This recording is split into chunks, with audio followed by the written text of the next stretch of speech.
dans l'émission Parole de femmes. Cette semaine, nous parlons de l'éducation des enfants. Comment réussir à trouver le modèle que Dieu veut nous donner pour éduquer nos enfants de la meilleure façon, sans tomber dans la culpabilité, sans tomber dans la condamnation, mais tout en étant aussi honnête avec soi-même et honnête avec nos propres limites. Et c'est pour ça qu'en tant que parents, nous avons besoin de l'aide du Saint-Esprit chaque jour. Amen. Et aujourd'hui, on va parler d'un sujet qui est très intéressant, je trouve, les questions des enfants. Parce qu'on sait que les enfants ont des questions lorsqu'ils sont petits. Pourquoi le ciel est bleu? Pourquoi est-ce que le chaud, ça brûle? Pourquoi est-ce que le feu, ça brûle? Bref, tout un tas de questions. Mais en grandissant, les enfants ont encore des questions à poser qui peuvent devenir plus embarrassante, plus gênante.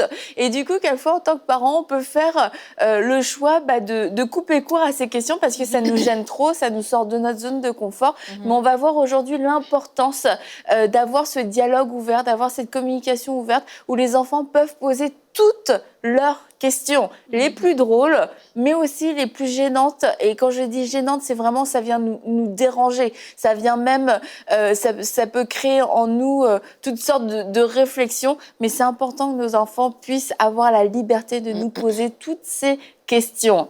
Oui, c'est certain parce que si on ne répond pas à leurs questions embarrassantes, ils vont aller trouver leur réponse ailleurs.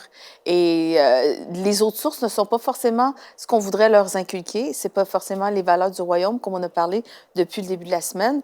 Et donc, c'est important vraiment qu'on soit disposé et qu'on ouvre notre cœur justement à ces questions-là. Des fois, ça peut choquer, ça peut stopper notre respiration, mais je pense que c'est mieux que ce soit nous, encore une fois, qui fournissons une réponse juste, une réponse qui s'accorde avec la parole et une réponse aussi qui est dans l'amour, parce qu'il y a tellement de choses crues, sales dans le monde aujourd'hui. Si c'est pas nous qui allons répondre, le monde va répondre à sa manière et ça va les impacter d'une manière qui sera pas forcément bonne non plus. Donc, on a besoin d'être vraiment présent pour nos enfants lorsqu'ils vont nous poser des questions comme celle-ci. Et lundi, on avait parlé de notre modèle à nous, parental, comment est-ce qu'on a grandi. Et peut-être si on a grandi dans un environnement où, justement, nous, on n'avait pas droit de parole, où on ne posait pas de questions, où est-ce que c'était, on nous dictait quoi faire, quoi dire, on peut répéter ça avec nos enfants. Mais c'est important de comprendre que en tant que parents chrétiens, notre but, et je crois aussi même même les parents non chrétiens, leur but, c'est de vouloir élever leur enfant, mais d'autant plus nous encore, c'est vraiment d'être cette voix d'autorité, dans le sens, cette voix qui donne la vérité, cette voix de vérité dans la vie de nos enfants. Et on va l'avoir si on a cette proximité où l'enfant peut nous parler. Et quand on dit que l'enfant nous pose des questions, c'est pas tout de suite que l'enfant va nous poser une question par rapport à la sexualité, mais juste dans la vie de tous les jours, que déjà, il y ait cette conversation-là. Parce que si on parle avec notre enfant de tout et de rien, c'est là qu'on va pouvoir voir comment il réfléchit, c'est là qu'on va pouvoir justement lui transmettre nos valeurs, mais on pourra aussi ouvrir la porte justement à ce qu'il se sente à l'aise, à nous poser des questions, qui se disent, mais attends, pour avoir la vraie réponse, je préfère demander à maman, je préfère demander à papa que demander à mon ami. Si à l'école on m'a dit ça, je vais vérifier avec maman et avec papa ce qu'eux ils disent et ce que mes parents disent, c'est ça qui a la primauté sur ce que j'entends comme information. Et des fois, en tant que parent, si on est justement trop renfermé et qu'on ne veut pas écouter, on ne veut pas répondre aux questions, on se retrouve justement où est-ce qu'on est peut-être la troisième information, tu vois, sur la liste d'infos que nos enfants ont. Nos enfants, d'abord, sont nourris par Internet, sont nourris par les amis avant de venir nous voir. Et ça, c'est pas une bonne chose, en fait. Et c'est ça, il y a Google aussi, il y a Internet. Ouais. Et si les enfants, on en revient un peu à ce qu'on a dit hier, si les enfants ont honte de poser certaines questions parce que tu as quand même dans ta conscience, tu sens qu'il y a des sujets, c'est un peu plus sensible que d'autres. Tu sens qu'il y a des choses, c'est peut-être pas normal, mais tu as la curiosité. Et c'est pas forcément une mauvaise curiosité, c'est pas parce que l'enfant est malsain, mais c'est parce qu'il entend des choses, il se demande, il se pose des questions. Et ça, surtout si ça a un rapport avec la sexualité, il se dit, moi aussi j'ai un corps, moi aussi, tu sais, un jour je vais peut-être avoir une vie sexuelle ou bref, peu importe. Et du coup, tu veux être au courant de ces choses-là. Personne m'en a jamais parlé, il faudrait peut-être que je m'en informe. Et du coup, si tu vas sur Internet te renseigner sur pas mal de choses, la source risque de pas être forcément la vérité. Et c'est surtout tout tout ce qu'il peut y avoir autour. Ton enfant peut se poser juste une simple question sur son corps parce qu'il est en train de vivre des changements à la puberté. Il va aller taper quelque chose sur Internet, il va tomber sur des sites pornographiques. Et ton enfant n'était pas du tout intéressé il voulait pas voir de la pornographie, c'était pas ça son but. Son but, c'est d'avoir une réponse à sa question. Et là, c'est comme ça qu'il est tombé sur des vidéos, sur des choses, et et de fil en aiguille. Et tu te dis tout simplement parce qu'il avait une question. Oui, il y avait peut-être juste la question pourquoi j'ai du poil en dessous des bras. C'est ça. C'est simple, je veux dire, c'est pas honteux, mais souvent, des fois, on a des espèces de... Des tabous. C'est ce que j'allais dire. On a des tabous, puis en fait, ça n'a pas nécessairement lieu d'être parce que, comme on a parlé cette semaine, on veut créer un environnement sécuritaire, un environnement rempli d'amour à la maison, justement pour que nos enfants soient à l'aise de nous poser ces questions-là. Et c'est sûr que peut-être qu'on va rougir à une question. Hein? Annabelle, t'en avais déjà parlé de ça? Je te laisse continuer. Peut-être on va rougir, mais en fait, on est mieux de répondre justement que de retenir la réponse. Oui, moi, je sais que... Je ne sais pas si les choses ont changé là où j'ai grandi au Cameroun, mais il y avait beaucoup de sujets tabous. Il y avait des choses que tu pouvais juste pas parler parce que, voilà, c'était pas courant, c'était pas des sujets que tu pouvais aborder avec tes parents facilement. Et quelquefois, justement, avec des amis, tu vas essayer de tâter le terrain, tu vas essayer de le dire. Mais en fait, en grandissant, j'ai réalisé que plusieurs choses, en fait, auxquelles les enfants sont confrontés, mais ça vient du fait que, voilà, son ami de ses fréquentations, en fait. Plusieurs connaissances qu'on a, ça vient de nos fréquentations. Et il faut vraiment, à la maison, ça, je trouve que c'est vraiment important, que ce système de tabou puisse disparaître.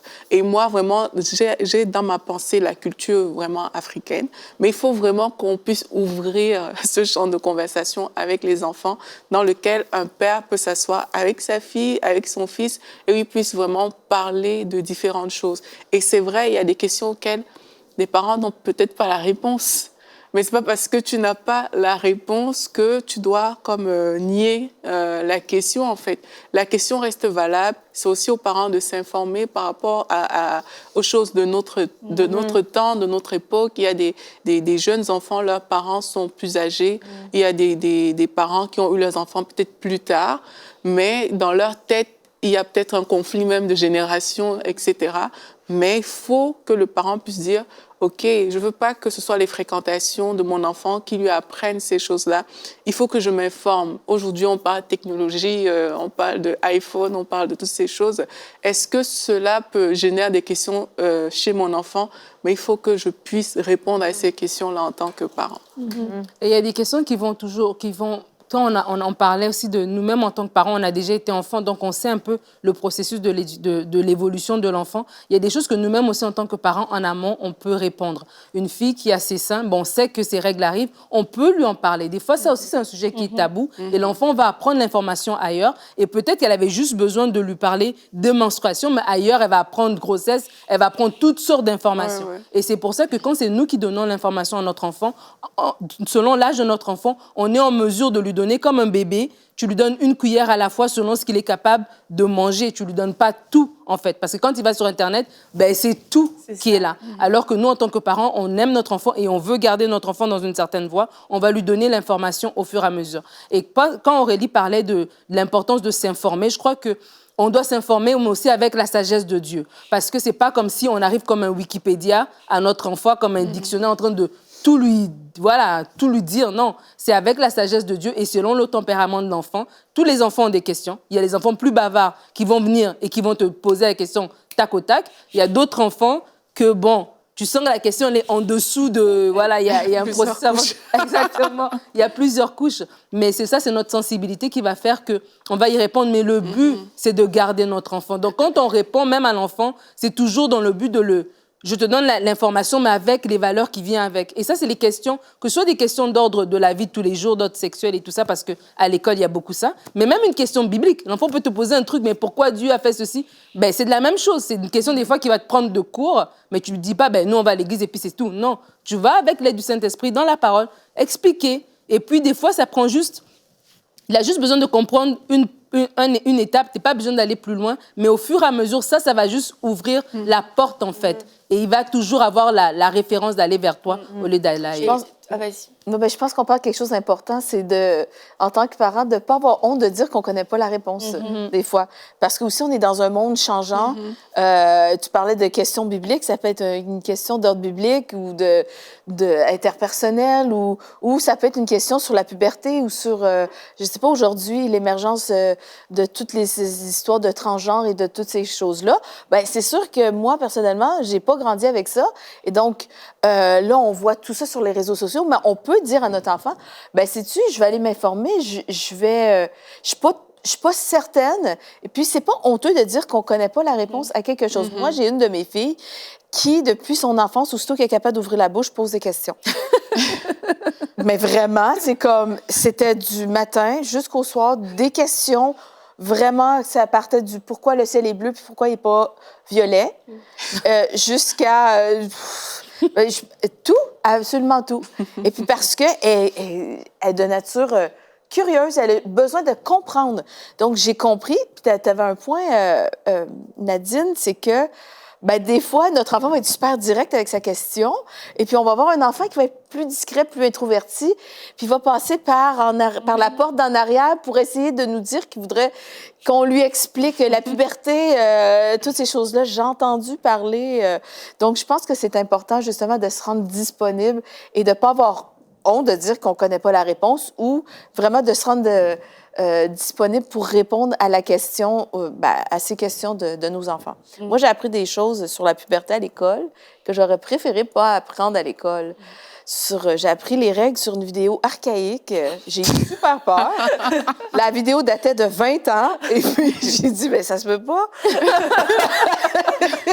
C'est vrai que tu dis, ben moi, j'ai pensé à mes filles quand ils grandissaient, puis je leur en ai parlé. Je veux dire, il n'y avait pas 3 ans, là, mais c'était des jeunes filles. Ça veut dire que quand c'est arrivé, ben c'était correct. Moi, j'ai eu une crise, j'ai détesté ça. J'ai détesté ça, hein. Parce que j'étais comme pas préparée. Je disais, genre, est-ce que je vais mourir? Je saigne. Ben là, mes filles, elles étaient préparées, puis c'était pas tabou, c'était correct. Bon, on n'aime pas ça plus que ça, mais je suis capable de vivre avec, tu vois. Donc, je pense qu'on peut rendre la vie plus... on peut apprendre de comment... Comme vous le dites, il y a des choses, on sait que ça va arriver de toute façon dans la vie de notre enfant. On sait que ce sont des choses qui vont arriver. Donc, on peut prendre les devants pour déjà préparer plutôt que les enfants soient mis devant le fait accompli et qu'ils subissent quelque chose et que ça crée des questions encore plus fortes. Or, quand tu as l'information avant, bah, tu es préparé, tu le sais. Après, tu as encore d'autres questions, mais c'est pas les mêmes. Tandis que là, mais tu le savais, genre des règles, les filles qui peuvent dire, mais tu savais, mais est-ce que toi, tu as ça aussi? Mais tu savais que ça allait m'arriver, mais pourquoi tu m'en as pas parlé? Mais ça fait vraiment naître même un sentiment d'injustice. Oui. Mais pourquoi est-ce qu'on m'a caché tout ça pendant ce temps-là? Moi, quand j'ai su que ça faisait mal d'accoucher, ça a été un choc pour moi. Ah, vraiment, quoi. Mais parce que c'était, je sais pas, tout le monde voulait juste dire « Ah, c'est merveilleux d'avoir des enfants, c'est beau d'avoir des bébés et tout. » Et un jour, il y a quelqu'un qui m'a dit « Non, mais ça fait un mal de chien d'accoucher. » Et je dis « Mais comment c'est possible? Pourquoi les femmes ont des enfants et pourquoi elles en ont plus qu'un? » Oui, c'est ça. Pourquoi il y en a d'autres? Pourquoi? Ah, mais moi, alors là, ça a déclenché tout un tas de questions. Mais ça m'avait choquée, je me souviens, quand je l'ai su que ça faisait mal d'accoucher. Mais il y a d'autres questions qui peuvent être moins drôles, entre guillemets. Mais par exemple, la foi, tu parlais de questions bibliques. Il y a des moments où des enfants peuvent remettre en question leur foi et poser des questions et vont être dérangeantes. Et puis, on se dit, bah attends, est-ce qu'il est en train de renier Jésus? Ça fait peur. Genre, pourquoi Jésus, c'est le seul chemin? Pourquoi est-ce qu'on pourrait pas essayer une autre religion? Parce que, bah, tu sais, moi, j'ai entendu un tel, bah, cette année, je vais faire le ramadan. C'est comme, bah, pourquoi? Mais c'est comme comme on a parlé des tentations, les questions, bah, c'est important que les enfants puissent avoir cet espace de remettre des choses en question. On connaît la vérité, mais on accepte que les enfants puissent se remettre en question pour qu'eux-mêmes choisissent la vérité. Mais si c'est une vérité qui leur est imposée et qu'on leur dit, en dehors de ça, t'as pas le droit de penser, t'as pas le droit de réfléchir, t'as pas le droit de te poser des questions, Bah en fait, c'est une illusion que de se dire ça va stopper le processus des questions. C'est juste que l'enfant se posera des questions en dehors de la maison ou alors des enfants, quelquefois plus dociles, attendront l'âge adulte. Et puis à 20 ans, 30 ans ou 40 ans, d'un seul coup, tu as une crise d'identité. Je sais pas qui je suis, je sais pas ce que je pense, je sais pas ce que j'aime parce que je me suis jamais vraiment posé la question.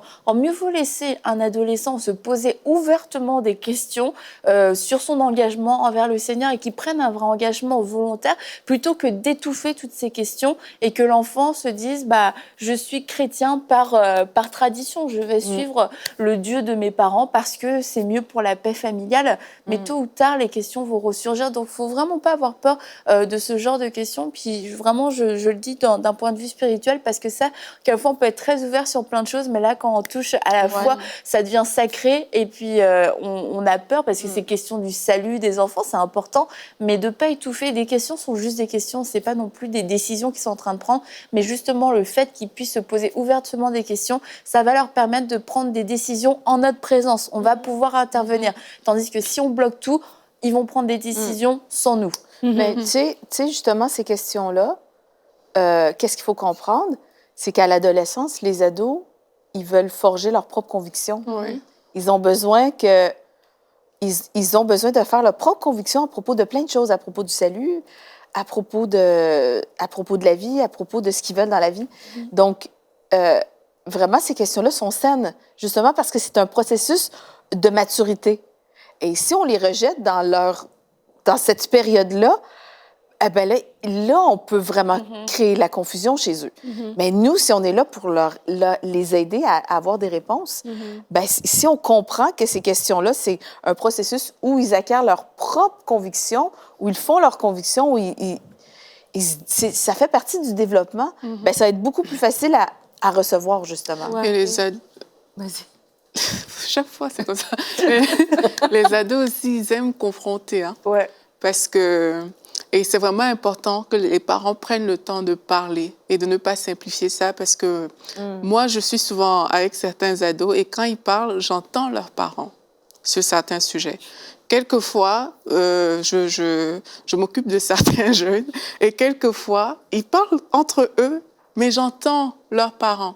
Mais ce qui s'est passé, ça veut dire que les parents ont communiquer avec ses enfants-là sur certaines questions qui fait que quand l'enfant se retrouve dans son environnement avec ses amis, il peut donner son point de vue, en fait. Mais derrière le point de vue, si tu connais le parent, tu vois que, ah, mais ça, c'est le père de cette personne qui est en train de parler ou sa mère, tu vois.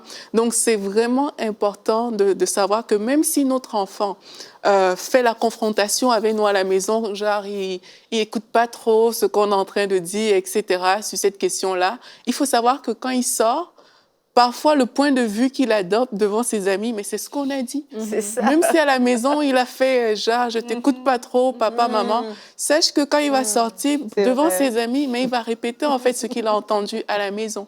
C'est pour ça que c'est important vraiment de ne pas se taire. Même si l'enfant n'a pas l'air réceptif, il faut savoir qu'on est en train de semer des choses dans la vie de nos enfants quand on choisit d'aborder certains sujets. Et dehors, c'est ça qui va lui donner son assurance et son affirmation lorsqu'il sera en face des personnes qui auront peut-être des points de vue opposés. Ouais. Et Aurélie parlait tout à l'heure de tabou, et je crois qu'on doit aussi faire attention de ne pas fermer la porte justement à nos enfants, à leurs questions par nos réactions. Et elle parlait aussi, elle a dit le mot semer, je sentais vraiment dans mon esprit le mot semence. Les paroles qu'on donne, les réponses qu'on donne sont une semence aussi dans le cœur de l'enfant pour plus tard. Quand on parle de questions, donc on parle de questionnement. Et veut pas, nous aussi, on doit amener notre enfant à réfléchir. Parce que quand il pose des questions, c'est qu'on comprend son niveau de compréhension, on comprend des fois sa position sur certaines choses et on doit amener notre enfant à réfléchir parce qu'un enfant à qui on a juste gavé de l'information sans pour autant lui expliquer, ben, ça fait un adulte qui a pas développé sa prise de décision. Alors, si on n'a jamais laissé notre enfant s'exprimer, si on n'a jamais eu un rapport de conversation avec lui, ben après, il ne faut pas s'étonner si notre enfant, après, à l'âge adulte, prend des mauvaises décisions. Ce n'est pas choisir un conjoint pour plus tard parce que ben, elle s'est toujours fait imposer, ben, elle ne sait pas réfléchir par elle-même. Et donc, c'est pas juste une question que l'enfant me dérange, je suis en train de faire la vaisselle ou faire à manger, puis l'enfant est en train de me déranger. Non, c'est une opportunité que l'enfant nous donne de parler avec lui, que l'enfant nous donne d'être cette voix de vérité dans sa vie, que l'enfant nous donne de recadrer certaines choses. Moi, avec mes enfants, franchement, j'aime trop quand ils me posent des questions parce que c'est là que ça me donne l'occasion de savoir ce qu'ils font, de savoir qu'est-ce qu'ils pensent. Et sans tomber dans la morale excessive où est-ce que à tout le temps on fait des leçons. Mais vraiment, moi je dis les parents ne pas avoir peur parce que des fois il y a certains parents qui ont peur qu'en répondant à des questions, ils vont nourrir une curiosité ou vont ouvrir une porte. Ils vont, voilà. Vous n'ouvrirez pas de porte. Au contraire, vous allez être cette voie de vérité dans la vie de votre enfant et vous allez savoir même dans quelle étape est rendu votre enfant. Peut-être que pour vous, tu penses que ton enfant est au salon, mais il est déjà sur la rue, il est déjà de l'autre côté de la rue. Et donc, quand tu entends les questions de ton enfant, ça te permet aussi de savoir où est-ce qu'il en est dans son évolution. Il faut vraiment avoir conscience, et je ne veux pas faire peur aux parents, mais c'est une réalité. Et il faut, en tant que parent, se positionner face à cette réalité, tout simplement. L'école, que ce soit même déjà le primaire, mais alors là, le collège et le lycée, sans aucun doute, c'est le monde en puissance. Et nos enfants ne sont pas épargnés, Mathilde le disait, dans les conversations. Et franchement, un enfant qui est au collège, qui te dit, qui est en 3e et qui te dit « Non, moi, j'ai jamais entendu aucun gros mot dans mon école, mes amis ne disent jamais rien, il y a personne qui a couché ensemble dans mon école, non, ça n'existe pas, la pornographie, non, je sais même pas ce que c'est, la masturbation, non, j'en ai jamais entendu parler. » C'est pas vrai. C'est impossible. C'est impossible. Sauf s'il est en retenue tous les jours de sa vie, l'enfant. Mais sinon, c'est impossible. C'est pas parce que l'enfant prend part forcément à ce genre de discussion, mais c'est parce que les discussions sont présentes. Et lorsqu'on demande aux enfants, mais de quoi est-ce que ça parle ? Qu'est-ce qu'on dit à l'école ? Franchement, ça peut même être choquant. C'est des choses que peut-être nous, en tant qu'adultes, on n'a même jamais dites, qu'on n'a jamais eu de conversation là-dessus. Peut-être que quand on était jeune, on parlait pas de ça. En tout cas, pas autant et pas de cette façon. Parce que moi, je me souviens quand on était au collège ou au lycée, oui, on parlait de sexualité, mais franchement, même si c'était cru, c'était pas aussi cru qu'aujourd'hui. Parce que le fait que l'accès à la pornographie soit aussi facile aujourd'hui, ça facilite entre guillemets beaucoup de choses dans la tête des enfants, dans leur langage, dans leur façon de se comporter les uns vers les autres. Ça a banalisé extrêmement le sexe, la sexualité, pas forcément d'avoir son premier rapport sexuel, mais toutes les pratiques sexuelles autour. C'est des choses qui font partie de la vie des adolescents.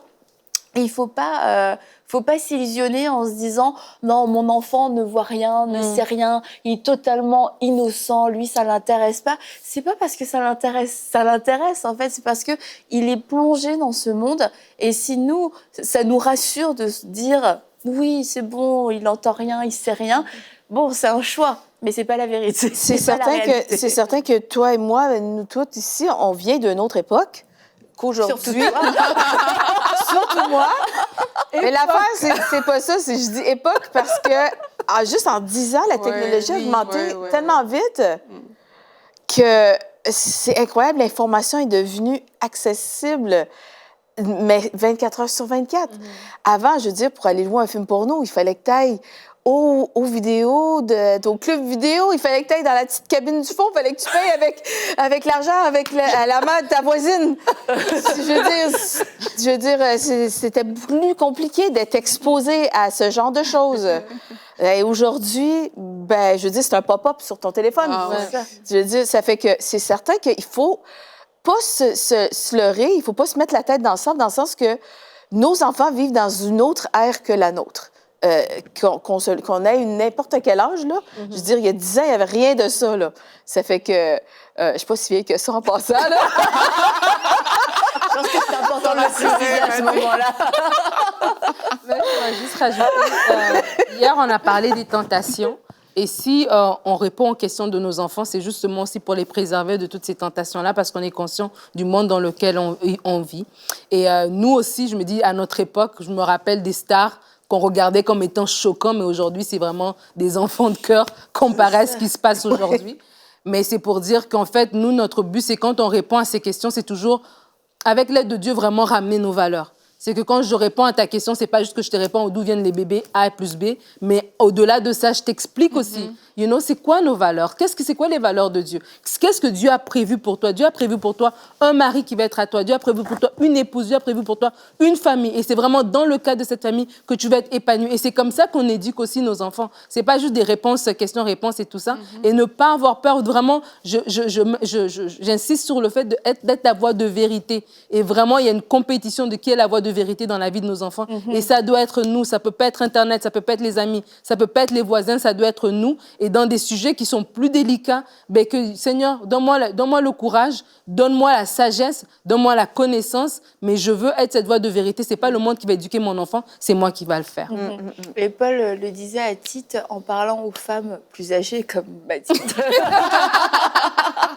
Oui, c'est le mandat, c'est notre mandat que d'instruire la génération future. Instruire, la Bible nous dit, pour aimer leur mari et aimer leurs enfants, mais pour être une bonne épouse et une bonne maman demain, c'est aujourd'hui savoir respecter son corps, connaître ses limites, connaître ses valeurs, et ça en fait partie. C'est pas juste comment préparer à manger et comment faire la lessive. Enfin, ça va tellement beaucoup plus loin, l'instruction et la passation de sagesse et d'enseignement qu'on doit faire. Et vraiment, ça doit passer par les sujets tabous. Et s'il n'y a pas de questions embarrassantes qui surgissent dans nos maisons ou dans les conversations, c'est un problème en fait, c'est vraiment un problème. Et si les enfants ne viennent pas pour poser les questions embarrassantes, arrivé à un certain âge, parce que peut-être on n'a jamais facilité ça, parce qu'on n'est pas à l'aise avec ça, parce qu'on n'y a juste pas pensé, mais arrivé à un certain âge, à partir de 10 ans, mettons, c'est important de nous-mêmes peut-être amener certains sujets. Je vais éviter ça parce que c'est horrible. Le moment où tu te fais convoquer par tes parents pour là, ils te parlent. Alors aujourd'hui, j'aimerais te parler. Pas comme ça. Non, c'est horrible, c'est hyper gênant. Mais c'est de commencer à introduire certains sujets peut-être dont on n'a jamais parlé. Et vraiment, la sexualité, je pense que ça, c'est un des sujets tabous numéro 1 dans les familles. Et commencer à en parler et à créer des opportunités, parce que c'est pas parce que les enfants, on l'a dit, c'est pas parce que les enfants ne posent pas de questions qu'ils ne s'en posent pas. Et ils vont aller chercher la réponse ailleurs. Donc c'est vraiment important, comme tu dis Nadine, qu'on soit cette voix de vérité et qu'ils aient ce réflexe en fait, je veux savoir quelque chose, je vais d'abord aller voir mon père ou ma mère pour avoir une réponse. Tu voulais ajouter quelque chose, Mathilde? Non, ça... Okay. Donc, ne convoquez pas vos enfants à un rendez-vous spécial, la discussion de l'année où vous allez tout leur balancer, ça va juste leur faire peur et ils vont fuir ces moments-là. C'est dans le temps. Donc, si vous ne l'avez jamais fait, prenez le temps de construire la relation et prenez le temps et demandez au Saint-Esprit de vous indiquer de quel sujet parler, parce qu'il y a peut-être un sujet en ce moment qui est sur le cœur de votre enfant, ça lui pose beaucoup de questions et vous avez la réponse. Alors, Mathilde est en train de bâiller, ça me fait rire. Donc, on va terminer cette émission maintenant parce que Mathilde n'en peut plus. Et on se retrouve demain pour une prochaine émission de Paroles de Femmes.